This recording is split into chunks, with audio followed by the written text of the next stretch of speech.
Bismillahirrahmanirrahim. Assalamualaikum warahmatullahi wabarakatuh. Selamat pagi, siang, sore, malam, kapanpun, dimanapun teman-teman menyaksikan video ini. Jadi video ini saya buat karena kemarin kita belum sempat ya untuk membahas terkait dengan metode yang tidak terpisah. Ya, jadi ini seharusnya materi buat pertemuan ke-10. Nah, di pertemuan ke-10 ini kita masih membahasnya tentang akuntansi untuk penjualan konsinyasi, di mana dalam metode akuntansinya itu bisa menerapkan salah satu dari dua metode, yaitu metode terpisah, ya teman-teman, metode terpisah dan metode tidak terpisah. Untuk metode terpisah, kita sudah bahas di pertemuan ke-9, maka di pertemuan ke-10 ini kita bahas tentang yang metode tidak terpisah. Nah, di metode tidak terpisah, artinya nanti ketika mencatat penjualan konsinyasi itu disajikannya secara tidak terpisah, alias digabungkan ya sama penjualan yang biasanya atau penjualan lainnya. Nah, apa dampaknya? Dampaknya jika menerapkan metode ini, maka nanti di akhir periode itu bisa jadi tidak jelas gitu, karena tidak dirincikan, karena tercampur baur dengan penjualan yang biasanya atau penjualan yang non-konsinyasi. Nah, terus untuk akuntansinya di dalam si pengamanat atau si consignment ini, dia mencatatnya atau menjurnalnya adalah ketika terjadi transaksi penjualan. Itu dicatat seperti penjualan biasanya. Jadi dicatatnya bukan penjualan konsinyasi, tapi dianggap seperti penjualan biasa. Jadi menjurnalnya hanya saat keluar biaya pengiriman ke komisioner ya atau consignee. Nah, terus kemudian saat menerima laporan dan menerima uang, dia juga mencatat. Kemudian ketika maksud saya untuk si komisioner, dia menjurnalnya saat mengeluarkan biaya terkait kegiatan komisioner, saat penjualan, dan saat mengirim laporan konsinyasi, serta mengirim uangnya. Nah, terus kemudian seperti metode yang sebelumnya atau metode yang tidak terpisah, metode terpisah, itu juga bisa mengirimkan laporan tidak langsung dengan uangnya. Jadi uangnya dikirim belakangan tuh bisa. Nah, kalau seperti itu, maka nanti akan muncul akun utang di sini. Sama ya seperti kemarin. Terus untuk contohnya ini masih pakai contoh yang kemarin ya teman-teman, yaitu menggunakan si Toko Jaya sama Toko Mekar, di mana mereka transaksi konsinyasinya itu berupa almari, komisinya 20%, terus terjualnya itu harganya 800 per itemnya dengan HPP 500.000. Oke, langsung saja kita ke penyelesaiannya. Jadi untuk penyelesaiannya di metode tidak terpisah ini kita menggunakan kolom atau tabel yang sama dengan kemarinnya untuk mempermudah. Kita beri di sini keterangan, kemudian ada untuk komisioner ya atau si toko mekar, dan ada jurnal untuk toko jaya atau pengamanat. Oke. Yang pertama adalah transaksi ketika si lemari itu dikirimkan. Berarti kan tanggal 1 Agustus ya, 1 Agustus itu kejadiannya atau eventnya itu adalah pengiriman 5 buah almari ya. Pengiriman 5 buah almari, HPP-nya itu adalah 500.000. Nah, di sini si toko mekar itu sama seperti kemarin, dia tidak membuat jurnal, tapi dia hanya membuat memo. Memonya ya sama seperti kemarin ya, menerima, misalkan memorinya menerima titipan almari 5 pieces, harga satunya adalah 500.000, kemudian komisi 20% dari hasil penjualan. Nah, itu yang dibuat oleh si toko mekar, dia tidak membuat jurnal, tapi hanya membuat memo saja. Kemudian di Pengamanat atau Toko Jaya, dia juga tidak membuat jurnal, dia hanya membuat memo. Kalau kemarin kan dia membuat jurnal. Nah, sementara karena ini dianggapnya seperti penjualan biasa, padahal pas tanggal 1 itu kan baru mengirimkan ya. Baru mengirimkan dan belum terjadi penjualan. Hanya nitipin tuh, hanya nganterin untuk dititipkan. Maka dia belum bisa buat jurnal. Nah, dia buatnya adalah memo. Kalau tadi memonya si toko mekar menerima, berarti untuk memonya si toko jaya adalah misalnya di sini kita beri sebutan menitipkan gitu ya. Menitipkan almari, misalkan di sini 5, harga satuannya itu 500.000. Komisinya 20%, kita tulis juga supaya tidak lupa. Komisi 20%. Nah, saat pengiriman tidak akan ada jurnal karena belum terjual. Seperti itu. Lalu selanjutnya pas ngirim. Pas ngirim tuh ada ongkos kirim lagi nih, tambahan informasi ya, ongkos kirim ke komisioner. Jadi pas ngirim lemarinya itu pakai jasa angkut. Jasa angkut yang bayar adalah si ini pengamanat atau toko jaya. Maka yang menjurnal di sini tidak ada jurnal. Yang menjurnal adalah si pengamanat atau toko jaya. Jurnalnya sama dengan kemarin. Tapi ada perbedaan, Ding. Perbedaannya itu adalah kalau yang kemarin kan kita menganggapnya seperti metode perpetual ya, atau semua yang berkaitan sama barang konsinyasi itu kita jurnal ke akun yang namanya barang konsinyasi atau barang komisi kalau bagi komisioner. Nah, kalau di metode tidak terpisah ini menggunakannya itu adalah apa adanya, akun apa adanya. Ibaratnya kalau di persediaan itu dia menggunakan metode fisik. Nah, kalau menggunakan metode fisik, maka ketika ada ongkos kirim pun, ya dicatatnya namanya adalah biaya kirim atau beban kirim atau beban angkut ya, beban angkut gitu. Nah, di sini kita kasih nama biaya kirim di sisi debit ya, karena bebannya bertambah sebanyak 100.000 ya, 100.000. Terus kreditnya ada pengiriman menggunakan kas. Kasnya berarti di kredit sebesar 100.000.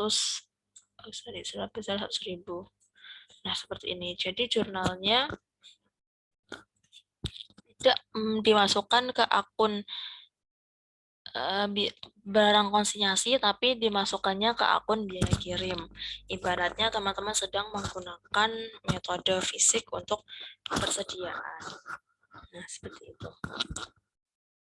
Terus yang selanjutnya adalah untuk mencatat adanya penjualan.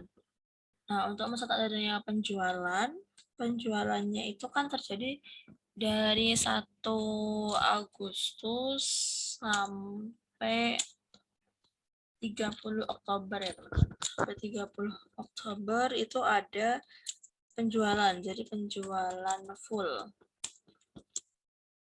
Terjual semua 5 buah almarinya ini. Nah, ketika terjadi penjualan, maka yang mencatat itu adalah di toko mekar, karena kan barangnya sudah dititipkan tuh ke toko mekar. Nah, di toko jaya itu dia tidak melakukan jurnal, sama seperti yang kemarin ya. Yang mencatat adalah si toko mekar. Cuman karena toko mekar ini menganggapnya ini seperti penjualan biasa, maka jurnal yang dibuat pun seperti penjualan biasa. Seperti teman-teman itu menggunakan barangnya sendiri gitu. Ibaratnya teman-teman punya persediaan, lalu teman-teman jual. Nah, maka jurnalnya debitnya ada kas, karena diterima pembayarannya secara tunai. Debitnya kas 4 juta. 4 juta itu didapat dari 5 dikalikan 800 ya. Kemudian di kreditnya ada akun penjualan. Jadi karena diibaratkan seperti penjualan biasa, maka di sisi kreditnya adalah akun penjualan sama sebesar 4 juta. Lalu ada jurnal satu lagi ya, ada jurnal satu lagi itu untuk mencatat HPP-nya atau yang diibaratkan ya dia dulu pernah membeli gitu. Dia dulu pernah membeli dari seseorang lalu sekarang dia jual. Nah, jurnal untuk membuat itu atau untuk mengakui itu adalah debitnya itu pembelian ya. Jadi seperti teman-teman itu menggunakan catatan fisik. Kalau menggunakan catatan fisik itu kan debitnya selalu pembelian ya teman-teman. Bukan barang dagangnya, tapi pembelian. Nah, pembeliannya di debit. Jadi seakan-akan dulu tuh si toko makan itu membeli almari ini gitu. Nah, dia membeli dengan harganya itu tadi penjualannya kan 400. Kemudian komisi yang dia dapat 4 juta mas saya. Tadi kan penjualannya 4 juta. Kemudian komisinya itu tadi 20% ya. 20% berarti dia dapat komisinya sebesar, kita hitung dulu ya. Komisinya berarti 20% dikalikan dengan 4 juta. Nah, kan adanya 800.000 ya. Adanya 800.000, maka untuk mencatat pembeliannya itu bukan 500 dikalikan 5, tapi dari 4 juta dikurangi dengan komisi yang akan dia dapatkan. Nah, jadi di sini meskipun seakan-akan itu dulu pernah membeli, tapi tetap saja seperti yang saya sampaikan kemarin, dia tidak bisa mengakuin 500.000 itu sebagai effortnya dia. Jadi HPP-nya dia itu bukan 500.000 itu, tapi dapatnya dari sini nih. Dari 4 juta dikurangi komisinya dia kan 800. Berarti pembeliannya dia itu ada 3.200.000. Nah, pembeliannya 3.200.000. Terus karena ini pembelian belum dibayar ya, maksudnya dia belum ngasih uang kan ke toko Jaya, maka di sini kreditnya utangnya bertambah. Utang sebesar 3.200.000 ini. Nah, jadi debitnya pembelian, kreditnya utang ya karena belum dibayar. Saya belum kasih tanda utang kredit Kak. Oke, nah jadi ketika teman-teman itu menjualkan barang titipan orang, mencatatnya 2 jurnal. Jurnal untuk mengakuin penjualan itu sendiri, kemudian jurnal untuk mencatat historinya dulu atau sejarah pembeliannya. Seperti itu. Dan ini di toko Jaya dia belum ada catatannya. Kemudian yang selanjutnya adalah saat barang sampai di customer. Nah, berarti kan saat barang sampai di customer kan ada ongkos kirim ke customer ya atau ke pelanggan. Ke pelanggan kan mula-mula yang nyatet si ini nih, si siapa toko Mekar. Nah, makanya di sini si toko Mekar yang mencatat. Toko Jaya dia belum tahu, jadi dia tidak mencatat. Nah, terus si jurnal yang dibuat oleh toko Mekar itu adalah dengan cara mengurangi saldo hutangnya dia. Jadi kan harusnya utangnya itu 3.200.000, tapi karena ada ongkos kirim yang dia bayarkan, yang mana nantinya akan diganti, maka ini boleh kita langsung auto debitkan utangnya. Jadi utangnya kita kurangkan supaya utangnya Mekar kepada toko Jaya itu tidak sebesar itu. Karena kan sebenarnya itu haknya toko Mekar ya. Nah, cuman ini masih nalangin gitu. Nah, supaya nanti daripada ngasih duit terus si toko Jaya balikin lagi ke duit ke dia, kan mendingan langsung dipotong ya, langsung auto debit saja, langsung dipotong saja uang yang dikasihkan toko Mekar kepada toko Jaya itu. Nah, di sini utangnya berkurang di sisi debit sebesar ongkos kirimnya itu 200.000 kan, 200.000. Nah, ongkos kreditnya pengeluaran kas ya, jadi menggunakan kas ya dikredit sebesar 200.000. Nah, itu jurnal yang dibuat untuk mencatat si ongkos kirim tadi. Terus yang terakhir adalah ketika melaporkan hasil penjualan. Ketika laporan hasil jualan, hasil penjualan ya, 31 Oktober. Nah, ketika melaporkan ini, maka utangnya itu akan dibayarkan atau utangnya akan dilunasi. Kemudian kasnya berkurang. Ini contoh kalau langsung dibayar atau ketika ngasih laporan plus ngirim uangnya. Nah, ketika ngirim laporan plus ngirim uangnya berarti utangnya tadi saldo utangnya tersisa berapa tadi berarti? Awalnya di sini kan 32 ya, di kredit 32.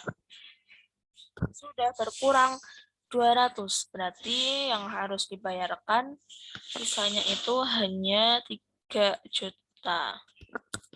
Nah, utangnya 3 juta, kemudian kasnya dibayarkan 3 juta juga. Kas yang dibayarkan hanya 3 juta, karena yang 200.000 itu kan menjadi haknya si toko Mekar ini. Nah, ini laporannya sekaligus mengirimkan uangnya, uang jualan. Terus ketika Toko Jaya sudah menerima laporannya, Toko Jaya pun mencatat. Nah, Toko Jaya di sini kas yang ditransfer itu kan 3 juta. Berarti Toko Jaya kasnya di debit. Mendapat tambahan kas ya, total kasnya bertambah di kredit sesuai dengan yang ditransfer, yaitu 3 juta. Kemudian 3 juta dia mencatat adanya biaya-biaya yang harus dia tanggung. Jadi biaya-biaya yang di sini itu semuanya berpindah ke Toko Jaya. Yang pertama ada biaya komisi. Biaya komisi ya di debit juga, biaya bertambah di debit. Biaya komisinya 800.000. Kemudian ada biaya kirim ya, yang tadi ke customer itu.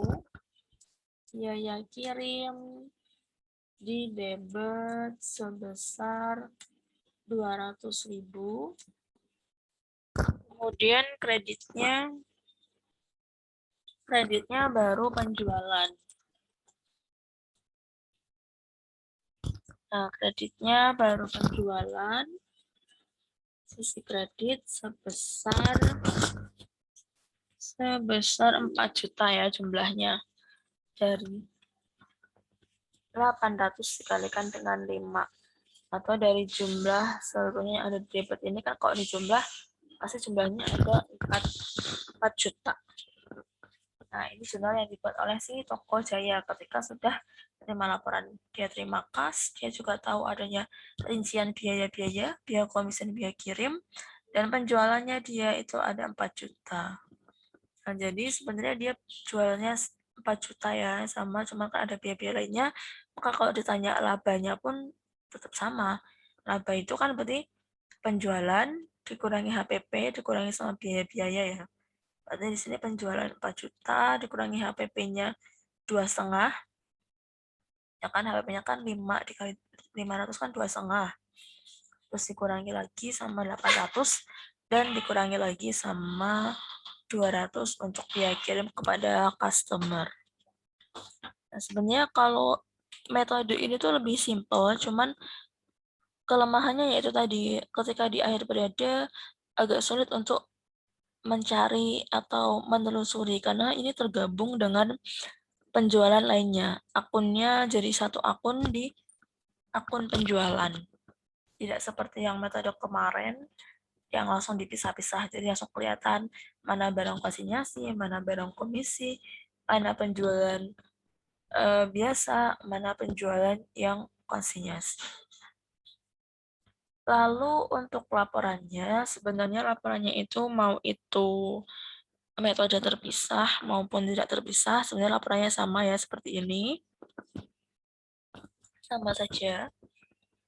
Di kopnya ada kop yang membuat, kemudian alamat, lalu disampaikan kepada, lalu alamatnya di mana, lalu isi keterangannya itu dirincikan penjualannya berapa, biaya-biaya lainnya berapa, supaya informasi ini bisa sampai kepada si pengamanat tadi. Dan tahu uang yang disetorkan itu sisanya tinggal berapa, di sini tinggal 3 juta. Nah, sama. Untuk laporannya sama, yang beda hanya di metode pencatatannya ini. Lalu kalau ditanya prefer mana, ya itu preferensi masing-masing ya.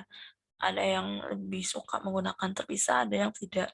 Mungkin kalau si konsinyasi ini jumlahnya besar, bisa dilakukan secara terpisah. Tapi kalau tidak begitu berpengaruh ya, maksudnya nominalnya sedikit, hanya buat tambahan, ya dicampur saja tidak masalah.